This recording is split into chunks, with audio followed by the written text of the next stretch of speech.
देखिए, ह्यूमन की सबसे बड़ी वीकनेस क्या है कि वो हर एक चीज़ की ना डिमांड करता है। यानी कि उसकी जो डिज़ायर है ना वो अनलिमिटेड है। लेकिन यहाँ पे हमें एक चीज़ ध्यान में रखनी है कि जो हमारे पास रिसोर्सेज अवेलेबल है वो लिमिटेड है। अब इन सभी चीज़ों को बैलेंस में बनाए रखने के लिए हम सस्टेनेबल डेवलपमेंट के कॉन्सेप्ट को फॉलो करते हैं, ताकि हमारी आने वाली जो फ्यूचर जनरेशन है उनके लिए जो आज के समय जिन रिसोर्सेज को हम यूज़ कर रहे हैं वो एक हिस्ट्री ना बन के रह जाए। तो आप इन चीज़ों को समझ रहे हो। तो आज की इस क्लास में बच्चों हम रिसोर्स एंड डेवलपमेंट के कॉन्सेप्ट को समझने वाले हैं, जिसमें हम बात करेंगे इनकी टाइप्स को लेके, प्लानिंग स्ट्रक्चर को लेके, और साथ ही क्या मेजर स्टेप लिए जा रहे हैं डेवलपमेंट को लेकर, और साथ ही इनके अलावा और भी जितनी भी चीज़ें वो आपको आज की इस क्लास में जानने को मिलने वाली है। Hi, this is Shahrukh Saifi and welcome to the channel simplifying exam.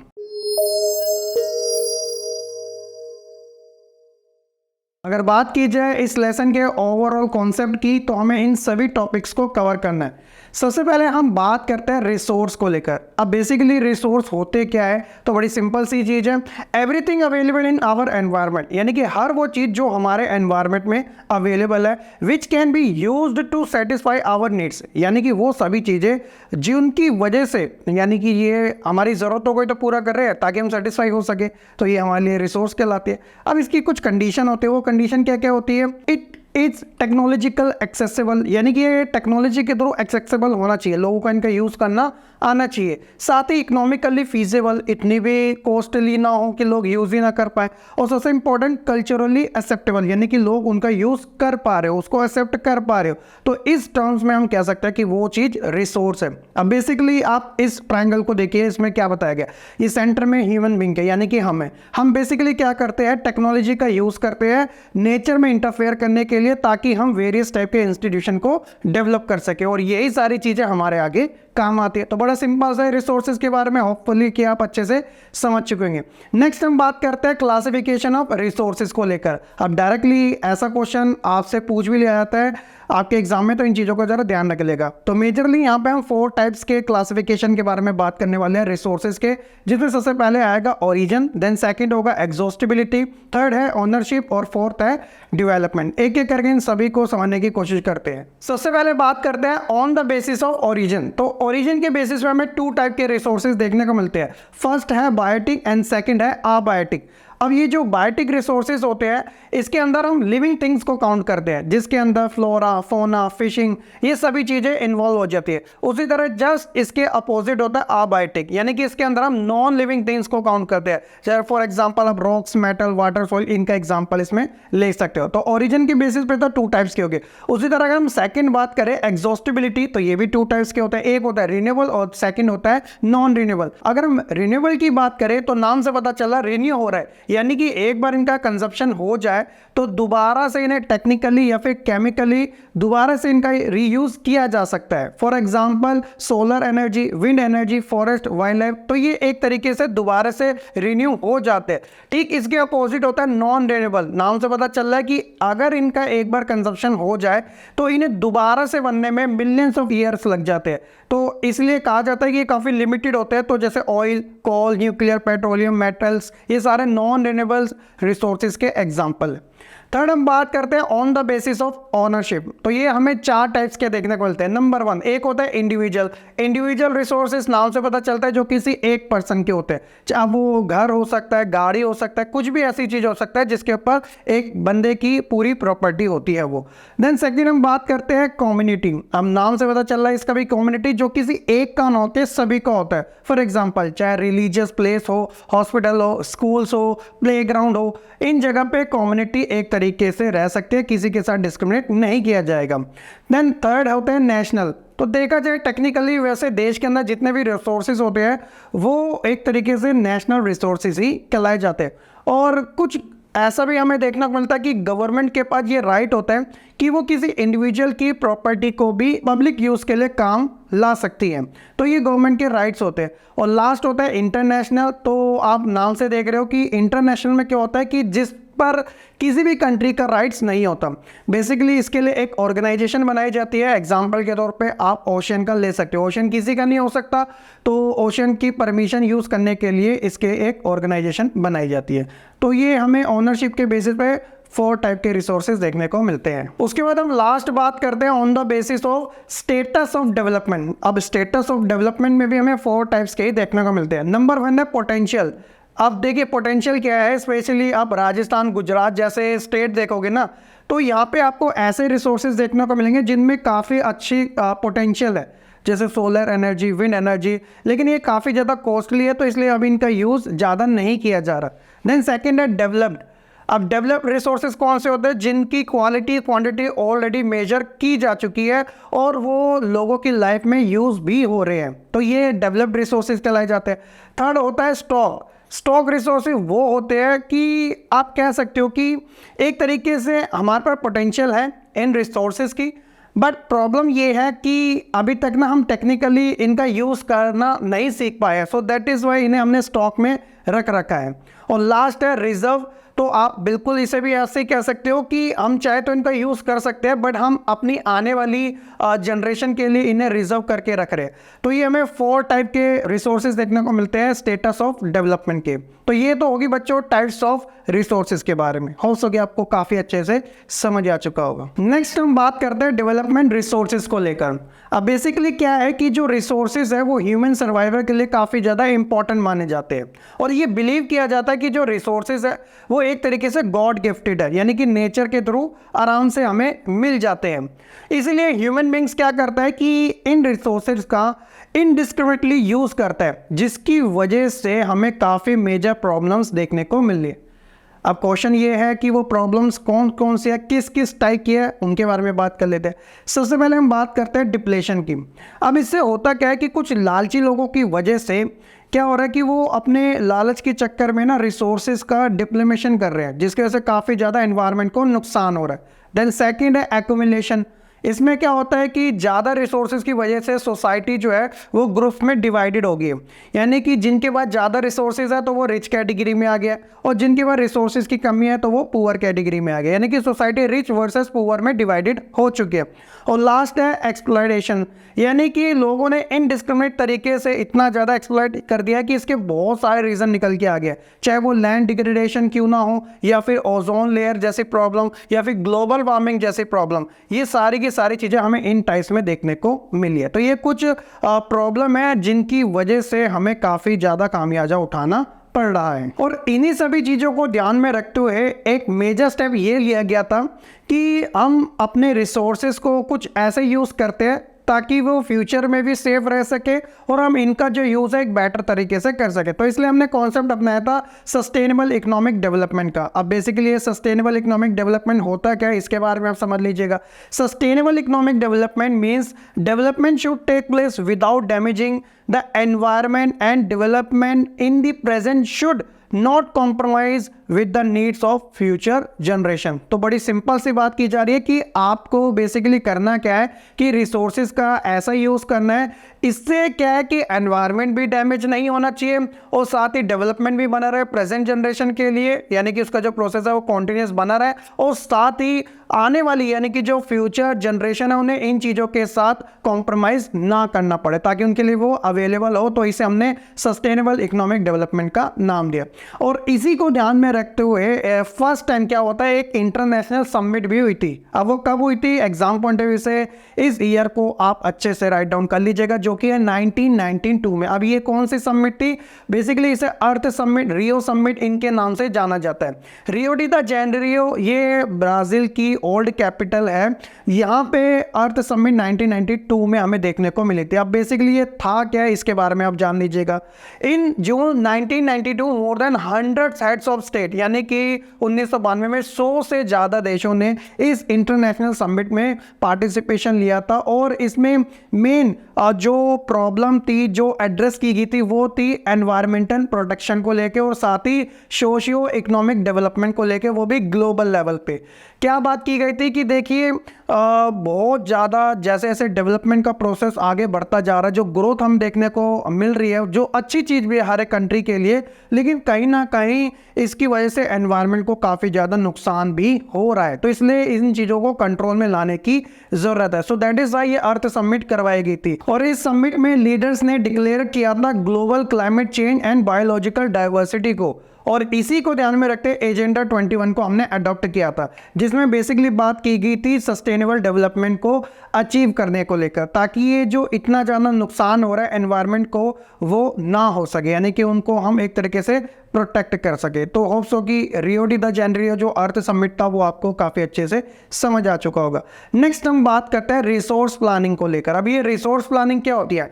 Basically जैसे एक इंजीनियर एक बिल्डिंग को बनाने से पहले उसका एक ब्लूप्रिंट तैयार करता है ना, तो उसी तरह हमें रिसोर्सेज को अच्छे तरीके से प्रोटेक्ट करने के लिए उसकी प्लानिंग करना भी ज़रूरी होता है। Planning is widely accepted strategy for judicious use of resources. It has importance in country like India, क्योंकि भाई हमारा जो देश है ना ह्यूज डाइवर्सिटी से भरा हुआ है, यानी कि आपको रिसोर्सेज की जो अवेलेबिलिटी आपको इंडिया में देखने को मिलेगी वो काफ़ी ज़्यादा डाइवर्स बेसिस पे देखने को मिलेगी। अब है क्या, there are region which are rich in certain types of resources but are deficient in some other resources. कहने का मतलब कि हमारे यहाँ पे रिसोर्सेज की कमी नहीं है पहली चीज़, लेकिन प्रॉब्लम पता क्या है, इनका जो डिस्ट्रीब्यूशन है ना वो काफ़ी इक्वल बेसिस पे तो है नहीं, बल्कि एक तरीके से अप एंड डाउन देखने को मिलता है, यानी कि कहीं पे ज़्यादा तो कहीं पे कम। अब इसे हम कैसे समझेंगे, तो हम इसे कुछ स्टेट्स के एग्जांपल से समझने की कोशिश करते हैं कि ये प्रॉब्लम एक्चुअल में किस टाइप के और किन रिसोर्सेज को लेकर है। फॉर एग्जांपल झारखंड, छत्तीसगढ़, मध्य प्रदेश, ये ऐसे स्टेट है जो कि मिनरल्स एंड कोल के मामले में काफ़ी ज़्यादा रिच माने जाते हैं। ऑन द अदर साइड आप देखोगे अरुणाचल प्रदेश जो कि वाटर रिसोर्सेज को लेके काफ़ी ज़्यादा रिच माना जाता है, लेकिन इसके साथ प्रॉब्लम ये है कि इंफ्रास्ट्रक्चर में ये काफ़ी ज़्यादा पीछे है। उसी तरह अगर हम राजस्थान की बात करें तो सोलर और विंड एनर्जी जो है, जो रिन्यूएबल रिसोर्सेज भी माने जाते हैं, ये काफ़ी ज़्यादा रिच है यहाँ पे, लेकिन वाटर रिसोर्सेज की हमें यहाँ पे काफ़ी ज़्यादा कमी भी देखने को मिलती है। और उसी तरह एक हमारा यूनियन टेरिटरी जो आज के समय बन गया लद्दाख, वहाँ पे आपको कोल्ड डेजर्ट देखने को मिलेगा। तो डाइवर्सिटी आप देख रहे हो, कहीं पे ज़्यादा तो कहीं पे कम है। और इसी को ध्यान में रखते हुए हमने एक तरीके से इसकी प्लानिंग करी है जो कि कुछ डिफरेंट पार्ट्स में। सबसे पहले हम बात करते हैं identification and inventory of resources को लेकर। तो इसमें बेसिकली क्या होता है, हम इसमें 4 चीज़ों के बारे में कवर करते हैं। सबसे पहले हम क्या करते हैं, रिसोर्स का सर्वे करवाते हैं, तो हमें पता लगता है कि कौन कौन से जो रिसोर्सेज है वो अवेलेबल है। देन जब एक बार इनका सर्वे होता है तो फिर उनकी मैपिंग कर दी जाती है कि हमें पता लग सके कि यार सोलर, विंड एनर्जी जैसे रिसोर्सेज राजस्थान में ज़्यादा देखने को मिलेंगे, वाटर रिसोर्सेज अरुणाचल प्रदेश में, तो मैपिंग होगी। मैपिंग के बाद एक चीज़ और देखी जाती है कि ये जो रिसोर्सेज है वो कितनी क्वालिटी और कितनी क्वांटिटी में अवेलेबल है, तो ये चेक किया जाता है। देन उसके बाद लास्ट में देखा जाता है इनका मेजरमेंट, यानी कि वो इनको मेजर किया जाता है। तो पहला स्टेप तो हमारा ये हो गया। देन सेकेंड होता है इवॉल्विंग अ प्लानिंग स्ट्रक्चर। अब इसमें क्या करते हैं हम, इसमें हम टेक्नोलॉजी का यूज़ करते हैं, और टेक्नोलॉजी का यूज़ करने के लिए हमें ज़रूरत होती है ऐसे ग्रुप की जो काफ़ी ज़्यादा स्किल्ड हो, ठीक है। और लास्ट में इसमें सबसे काम इंपॉर्टेंट होता है इंस्टीट्यूशन का। अब कोई किसी काम में परफेक्ट होगा, उन्हीं जनों को तो लिया जाएगा, तो उसे हम स्किल ग्रुप के नाम से जानते हैं। तो ये हम एक तरीके से प्लानिंग करते हैं। जब हम ये सारा प्रोसेस फॉलो कर लेते हैं तो लास्ट में हम ये देखते हैं कि matching the resources development plan with overall national development, यानी कि जिन रिसोर्सेज का हम यूज़ करने वाले हैं, जितना हम इनके लिए कर रहे हैं, क्या ये हमारे देश के नेशनल डेवलपमेंट में इन्वॉल्व है भी या नहीं है। तो ये लास्ट में हम इन चीज़ों को देखते हैं। तो ये कुछ इस तरीके से इंडिया में रिसोर्स की प्लानिंग की जाती है। होप्स हो कि हम यहाँ तक अच्छे से समझ चुकेंगे। नेक्स्ट हम बात करते हैं लैंड रिसोर्सेज के बारे में। अब लैंड रिसोर्सेज काफ़ी ज़्यादा इंपॉर्टेंट होते हैं। क्यों होते हैं? क्योंकि ये एक तरीके से नेचुरल है, और साथ ही ये सपोर्ट करते हैं vegetation, wild life, human life, economic activity, transport and communication system को लेकर। तो इसलिए इनका काफ़ी अच्छे से ख्याल रखना ज़रूरी है। और एक चीज़ ये भी है कि लैंड जो प्रेजेंट टाइम में है ना हमारे पास स्पेशली, वो लिमिटेड साइज़ में है, तो इसलिए इनका यूज़ भी काफ़ी इफेक्टिवली करना चाहिए। अब वो कैसे करना चाहिए, देखिए सबसे पहले हम यहाँ बात कर लेते हैं डिस्ट्रीब्यूशन ऑफ लैंड मास की। तो ओवरऑल अगर इंडिया के पॉइंट ऑफ व्यू से बात की जाए कि किस तरीके से लैंड का डिस्ट्रीब्यूशन हुआ पड़ा है, तो इंडिया में 43% जो एरिया है वो प्लेन एरिया है। Plain area in the sense कि वो एरिया जहाँ पे एग्रीकल्चर सूटेबल है, यानी कि वो की जा सकती है। देन सेकंड हम बात करते हैं 30%, तो ये वो एरिया जो कि माउंटेन एरिया है, तो आप देख सकते हो। और लास्ट होता है 27% के आसपास जो कि प्लेटू एरिया माना जाता है। तो ये तो हमारा ओवरऑल एक तरीके से पैटर्न है कि कितने कितने परसेंट जो लैंड है वो डिवाइडेड है ओवरऑल, ठीक है। अब यहाँ बात कर लेते हैं इनकी यूटिलाइजेशन की, हम कैसे कैसे लैंड का यूटिलाइज कर रहे हैं। सबसे पहले हम बात करते हैं फॉरेस्ट की। तो कुछ परसेंट जो लैंड है हमने फॉरेस्ट के लिए एक तरीके से सेव कर रखा है, क्योंकि भैया इकोलॉजिकल सिस्टम का भी तो हमें ध्यान रखना है। देन सेकेंड हम बात करते हैं उस लैंड की जो कि कल्टिवेशन के लिए अवेलेबल नहीं है, यानी कि ये वो लैंड होता है जो कि बैरन एंड वेस्ट लैंड माना जाता है, यानी जिसे हम बंजर भूमि कहते हैं। और दूसरा वो है जो कि नॉन एग्रीकल्चर है, यानी कि ट्रांसपोर्ट के लिए ज़्यादा यूज़ किया जाता है। उसके अलावा अगर हम तीसरी बात करें अदर कल्टीवेटेड लैंड की, तो इसके अंदर हमें 3 टाइप्स के लैंड्स देखने को मिलता है। एक होता है ग्रेजिंग लैंड, जहां पर हम पशुओं को चराते हैं। दूसरा है मिसलेनियस ट्रीज, जो कि हम एक नेचर को प्रोटेक्ट करने का काम करते हैं। और लास्ट है कल्चरेबल वेस्ट लैंड। तो इस वाले लैंड पे हम एग्रीकल्चर कर सकते हैं, बस फर्क सिर्फ इतना है कि हमने 5 साल से ज़्यादा एक तरीके से कल्टीवेशन नहीं करी, तो इसलिए हम कल्चरेबल वेस्ट लैंड में इसे काउंट कर देते हैं। उसी तरह अगर हम बात करें फैलो लैंड की, तो ये 2 टाइप्स के होता है। एक होता है करंट फैलो लैंड्स, ये वो होता है जहाँ पे 1 साल से ज़्यादा खेती नहीं हुई, अनकल्टिवेटेड है। और दूसरा है अदर देन फैलो लैंड, तो यहाँ पे 1 साल से लेकर 5 साल तक कोई भी खेती नहीं की गई। फिफ्थ है net sown area. Net sown area काफ़ी ज़्यादा इंपॉर्टेंट है, इसके बारे में आगे भी बताया गया है। तो ये वो एरिया होता है जहाँ पे साल में कम से कम एटलीस्ट 1 टाइम एग्रीकल्चर की हो, यानी कि कल्टीवेशन हुआ हो। और लास्ट है ग्रोस क्रॉप्ड एरिया। तो ये 2 टाइप्स में है, जैसे कि area sown more than once in a year, यानी कि साल में 1 से ज़्यादा बार, और या फिर वो एरिया जहाँ पे साल में कम से कम 1 बार तो हुआ हो, तो ये ग्रोस क्रॉप्ड एरिया कहलाया जाता है। अब आप इस पाई चार्ट को देखिएगा, यहाँ पर आपको लैंड यूज़ की कैटेगरी बताई गई है 1960, 61 वाली, और साथ ही 2014 एंड 15 वाली। तो अगर आप इसमें डिफरेंट देखोगे तो आपको मेजर डिफरेंट देखने को मिलेगा फॉरेस्ट वाली साइड में। तो देखा जाए तो 1960 एंड 61 में जो हमारे पास फॉरेस्ट थे वो कितने परसेंट थे, 18% के समथिंग, और ये बढ़ के 2014-15 में कितने हो गए, 23% के समथिंग। बट ये अभी भी क्राइटेरिया फुलफिल नहीं करता फॉरेस्ट पॉलिसी के अकॉर्डिंग। क्यों? क्योंकि फॉरेस्ट पॉलिसी ये कहती है कि एक कंट्री के अंदर कम से कम 33% तक लैंड का होना ज़रूरी है। तो हालांकि अब ये डेटा और आगे बढ़ चुका है, लेकिन अभी भी हमें इसकी काफ़ी ज़्यादा ज़रूरत है। इसलिए कहा जाता है ना कि पेड़ लगाओ, क्योंकि एनवायरनमेंट ज़्यादा सही रहेगा। और जैसे आज के समय ग्लोबलाइजेशन बढ़ता जा रहा है, तो ऐसे में हमें एनवायरनमेंट को प्रोटेक्ट करना काफ़ी ज़्यादा ज़रूरी है, क्योंकि इसका डायरेक्ट कनेक्शन हमारी हेल्थ के साथ जुड़ा हुआ है। नेक्स्ट हम बात कर लेते हैं लैंड यूज़ पैटर्न की, इंडिया में किस तरीके से देखने को मिलता है। तो ओवरऑल जो हमारे पास लैंड अवेलेबल है वो अगर देखा जाए स्क्वायर किलोमीटर में, तो वो है 3.28 मिलियन स्क्वायर किलोमीटर, जो कि आप बहुत टाइम से जानते भी हो। ठीक है, ये हमारा टोटल ज्योग्राफिकल लैंड है, जिसमें से 93% जो है वो हमारे साथ प्रॉपर तरीके से अवेलेबल है, यानी कि इसका हमने सर्वे भी करा रखा है। लेकिन जो रेस्ट 7% लैंड है ना, वो डिस्प्यूटेड है, यानी कि वो विवाद का है। विवाद के इन द सेंस कि आप देखोगे हमारे नॉर्थ ईस्ट का एक स्टेट है जो कि है असम, तो असम साइड, और साथ ही एक और हमारा नॉर्थ का अब यूनियन टेरिटरी बन गया है जम्मू एंड कश्मीर। तो ये वो हमारे एरिया है जो कि डिस्प्यूटेड माने जाते हैं, क्योंकि चाइना और पाकिस्तान जैसे कंट्री इनमें हमेशा से ही अपना दावा करते हैं, क्लेम करती है, तो इसलिए यहाँ पे हमेशा डिस्प्यूट बना रहता है। तो होप सो कि आप ये पैटर्न के बारे में तो अच्छे से समझ चुके होंगे। आगे हम बात करते हैं नेट सोन एरिया की, कि हम पैटर्न को कैसे यूज़ करें। तो नेट सोन एरिया वही है जहाँ पे कल्टीवेशन की बात की जाती है। तो कितना ज़्यादा आपको डिस्ट्रीब्यूशन देखने को मिलेगा कल्टीवेशन का हमारे ऑल ओवर इंडिया के अंदर, आप देखोगे कि 80% जो कल्टीवेशन है वो मेजरली आपको 2 या 3 ही स्टेट में देखने को मिलेगी, जिसमें हरियाणा और पंजाब ऐसे स्टेट हैं जो कि 80% के समथिंग कल्टीवेशन करते हैं। बाकी जो रेस्ट है वो 10% से भी कम कल्टीवेशन वहाँ पे की जाती है, जिसके अंदर आंध्र प्रदेश, मणिपुर, मिजोरम, अंडमान एंड निकोबार जैसे आइलैंड शामिल है। तो आप देख सकते हो कि कितना ज़्यादा अनइक्वालिटी हमें यहाँ पे देखने को मिलती है। आगे हम बात करते हैं कॉजेज ऑफ लैंड डिग्रेडेशन को लेकर, कि किन कारणों की वजह से लैंड डिग्रेड होते जा रहे हैं। तो इसके मेजरली हम 6 रीज़न के बारे में बात करते हैं। सबसे पहले हम बात करेंगे माइनिंग को लेकर। माइनिंग क्या होती है, यानी कि ज़मीन की खुदाई करना, क्योंकि भैया इतने सारे वहाँ से जो मिनरल्स हमें मिलते हैं। लेकिन जब हम ओवर कर देते हैं तो इससे लैंड जो होता है वो भी अपनी नमी खो देता है, यानी कि वो डिग्रेड हो जाता है, उसकी वैल्यू और ज़्यादा कम हो जाती है।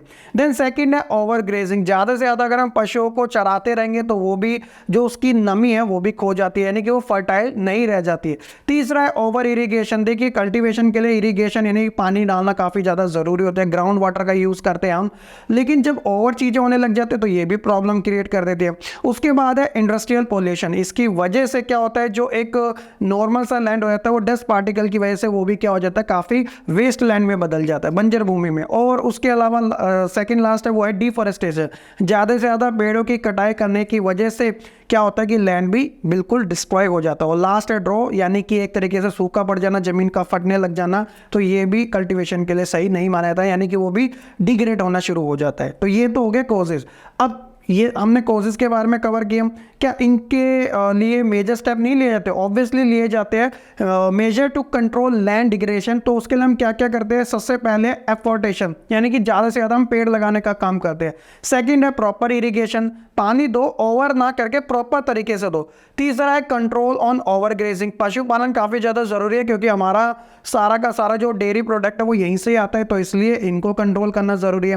कंट्रोल ऑफ माइनिंग एक्टिविटीज़, तो देखिए मिनरल्स काफ़ी इंपॉर्टेंट होते हैं, तो माइनिंग की जाए लेकिन एक लिमिट में की जाए। और लास्ट है proper management of waste land, तो जितने भी ये वेस्ट लैंड है उनको यूज़ करना अच्छे तरीके से आना चाहिए, तो इसके लिए हमें प्रॉपर मैनेजमेंट की ज़रूरत होती है। तो ये कुछ मेजर है कंट्रोल करने के लिए हमारे लैंड डिग्रेडेशन को। लास्ट हम बात करते हैं सॉइल एज अ रिसोर्सेज की। तो देखिए सॉइल जो है वो एक तरीके के रिन्यूएबल नेचुरल रिसोर्स माने जाते हैं, और ये क्या है, मीडियम ऑफ पाथ है ग्रोथ एंड सपोर्ट का, जो कि डिफरेंट टाइप के ऑर्गेनिज्म में इन्वॉल्व रहता है। अब बेसिकली अगर हम इनकी टाइप्स की अगर बात करें तो हमें कुछ इस टाइप से देखने को मिलते हैं, जिसमें alluvial, desert, black, red, yellow, laterite and forest type की सॉइल देखने को मिलती है। तो ये नॉर्दर्न प्लेन में 40% लैंड कवर करती है, जो कि लाइट एंड एज ग्रे की होती है। फर्टाइल सॉइल मानी जाती है, पोटैश में काफ़ी रिच होती है। मेज, वीट, शुगर केन जैसी जो क्रॉप्स होते हैं उनके लिए काफ़ी अच्छी मानी जाती है। Sand, loamy to clay type की हमें देखने को मिलती है। उसी तरह ब्लैक सॉइल की अगर बात करें तो इसे रेजर सॉइल के नाम से जाना जाता है। इसके अलावा ये कॉटन को ग्रो करने में काफ़ी अच्छी मानी जाती है, इसलिए इसे ब्लैक कॉटन सॉइल के नाम से जाना जाता है। इग्नीशियस जो रॉक्स होती है ये फॉर्म करने में काफ़ी ज़्यादा हेल्प होती है, स्पेशली महाराष्ट्र, सौराष्ट्र, मालवा, मध्य प्रदेश, छत्तीसगढ़ जैसे जो प्लेटू एरिया यहाँ पे हमें देखने को मिलती है, और मॉइस्चराइज को होल्ड करने में काफ़ी अच्छी मानी जाती है। साथ ही calcium carbonate, magnesium, potash and lime में काफ़ी रिच होती है। इसके अलावा अगर रेड एंड येलो सॉइल की अगर बात करें तो डेक्कन प्लेटू में ज़्यादा देखने को मिलते हैं, ईस्टर्न एंड साउदर्न पार्ट में। इसके अलावा Orissa, Chhattisgarh, southern parts of middle Ganga plain यहाँ पर भी आपको मिलेगी।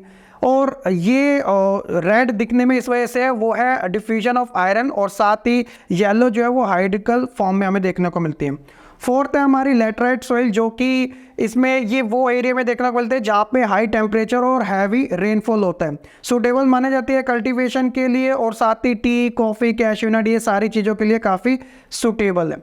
फिफ्थ है डेजर्ट, जो कि डेजर्ट से हमें पता चलता है थार डेजर्ट, आपने सुना होगा राजस्थान में, तो यहाँ पर आपको देखने को मिलेगी। कलर में ये रेड टू ब्राउन होती है, और अगर इसको प्रॉपर इरिगेशन किया जाए तो ये कल्टीवेबल भी बन सकती है। इसके अलावा सॉल्ट कंटेंट काफ़ी ज़्यादा होता है, तो इस वजह से यहाँ पर हमें ये चीज़ें देखने को मिलते हैं। और लास्ट होती है फॉरेस्ट सॉइल, जो कि हमें माउंटेन्स एरिया में ज़्यादा देखने को मिलती है। हिमालय रीजन हो गया, वेस्टर्न एंड ईस्टर्न घाट हो गया। इसके अलावा ह्यूमस में काफ़ी रिच मानी जाती है, और पोटाश में काफ़ी थोड़ी कम मानी जाती है, और टी एंड कॉफ़ी के लिए काफ़ी ज़्यादा सूटेबल होती है। तो ये डिफरेंट टाइप की सॉइल है, ठीक है।